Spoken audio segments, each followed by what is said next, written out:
सर्वप्रथम मैं परमपिता गुरु जम्बेश्वर भगवान के चरणों में नमन करती हूँ। मैं नमन करती हूँ शिक्षा के इस प्रांगण को जो हमारे समाज को शिक्षा की ऊंचाइयाँ दिखाने के लिए अग्रसर है। मंच पर उपस्थित सभी सम्मानितों को मेरा सादर प्रणाम। सामने विराजमान पिता तुल्य बुजुर्गों, माताओं, बहनों, बच्चों का हार्दिक अभिनंदन करती हूँ। मैं धन्यवाद देना चाहूँगी समराथल फाउंडेशन की कोर टीम को, जिन्होंने आज मुझे शिक्षा के इस मंच पर व्याख्यान देने का सुनहरा अवसर प्रदान किया है। आज जहां एक और समाज का हम नकारात्मक पहलू देख रहे हैं, उसी दौर में समराथल फाउंडेशन के द्वारा ये जो एक सकारात्मक प्रयास किया जा रहा है वो काबिले तारीफ है। जैसा कि जवाहरलाल नेहरू ने कहा था कि स्कूल जो हैं वो आधुनिक भारत के मंदिर हैं, और इसी वक्तव्य को यथार्थ करने का प्रयास समराथल फाउंडेशन के द्वारा किया जा रहा है। अभी समराथल फाउंडेशन के द्वारा इनमें योगदान देने के लिए जिन भामाशाहों का सम्मान किया गया है, मेरा ये मानना है कि आज समाज की जो कुरीतियां हैं, जो नकारात्मक पहलू हैं, उनके लिए हम हर एक सामाजिक संगोष्ठी में चर्चा करते हैं, लेकिन योजनाबद्ध तरीके से उनसे कैसे निपटना है, इसके लिए कोई प्रयास आज तक हमने नहीं किया है। समराथल फाउंडेशन ने इसके लिए एक कदम उठाया है। धन्यवाद के पात्र वो भी हैं, सम्मान के पात्र वो भी हैं कि उन्होंने ये सोचने की हिम्मत दिखाई है।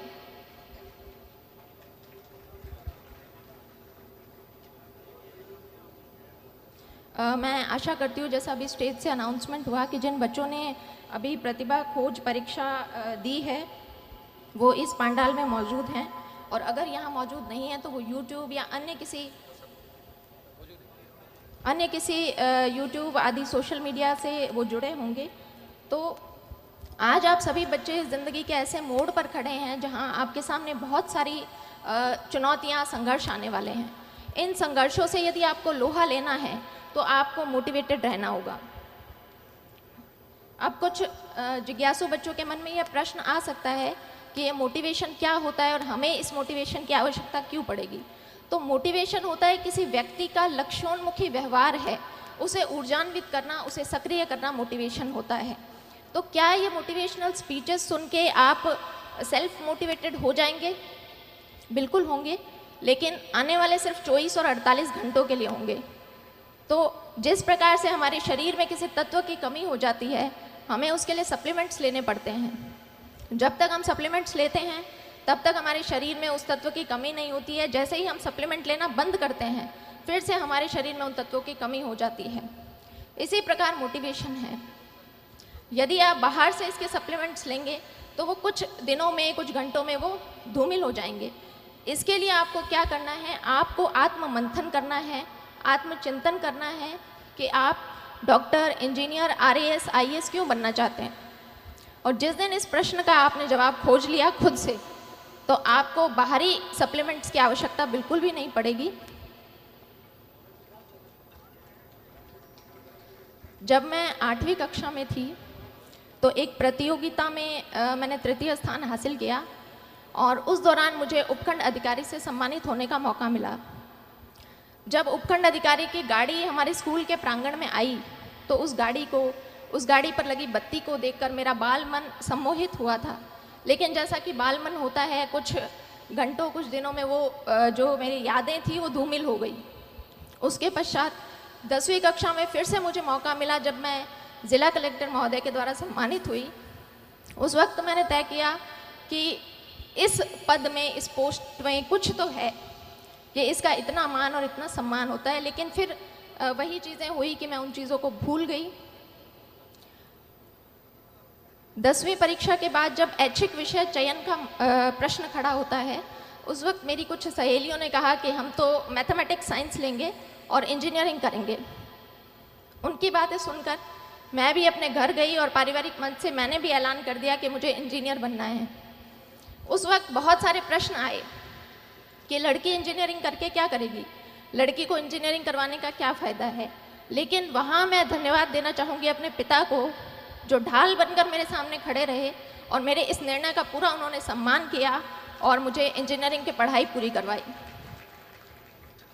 इंजीनियरिंग की पढ़ाई 4 साल पूरी करने के बाद मैं फिर से एक ऐसे बिंदु पर खड़ी थी जहाँ से बहुत सारे रास्ते निकल रहे थे और उन रास्तों में से मुझे किसी एक रास्ते का चयन करना था।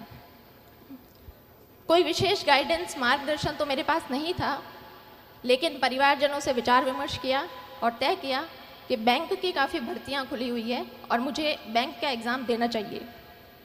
इस एग्ज़ाम तैयारी के दौर में कास्ट सर्टिफिकेट के लिए मुझे फिर से उपखंड अधिकारी के कार्यालय में जाने का मौका मिला। उस दिन उनके कार्यालय के बाहर भीड़ को देखकर फिर से एक बार मुझे लगा कि इस पोस्ट के लिए मैं ट्राई कर सकती हूँ। घर आकर मैंने दबी आवाज़ में अपने पिता से पूछा कि उपखंड अधिकारी बनने के लिए मुझे क्या करना होगा। और उस वक्त ये प्रश्न पूछते वक्त मेरे पिता की आंखों में जो चमक थी, वो चमक मेरे लिए मोटिवेशन बनी। बाद में पता चला कि मेरे पिताजी ने भी अपनी युवावस्था में इन परीक्षाओं की तैयारी की थी, लेकिन वो सफल नहीं हो पाए। तो मैंने तय कर लिया कि मुझे इस परीक्षा को देना है और इसमें सफल भी होना है। तो इसी तरह से आप भी अपना सेल्फ मोटिवेशन देखें, कौन सी ऐसी चीज़ है जो आपको अपनी जर्नी के दौरान मोटिवेटेड रख सकती है। मैंने RS 2013 की परीक्षा दी, उसमें मेरी 77वीं रैंक से चयन हुआ, लेकिन चूँकि RS के पद कम थे इसलिए मुझे राजस्थान लेखा सेवा अलॉट हुई। मैंने दोबारा प्रयास किया और 2016 में मुझे प्रॉपर RS मिला। तो आज जब ये बच्चे किसी परीक्षा की तैयारी करने के लिए आए हैं तो एक पैटर्न होता है कि हमारा एक समूह बनता है, हमारा एक ग्रुप बनता है।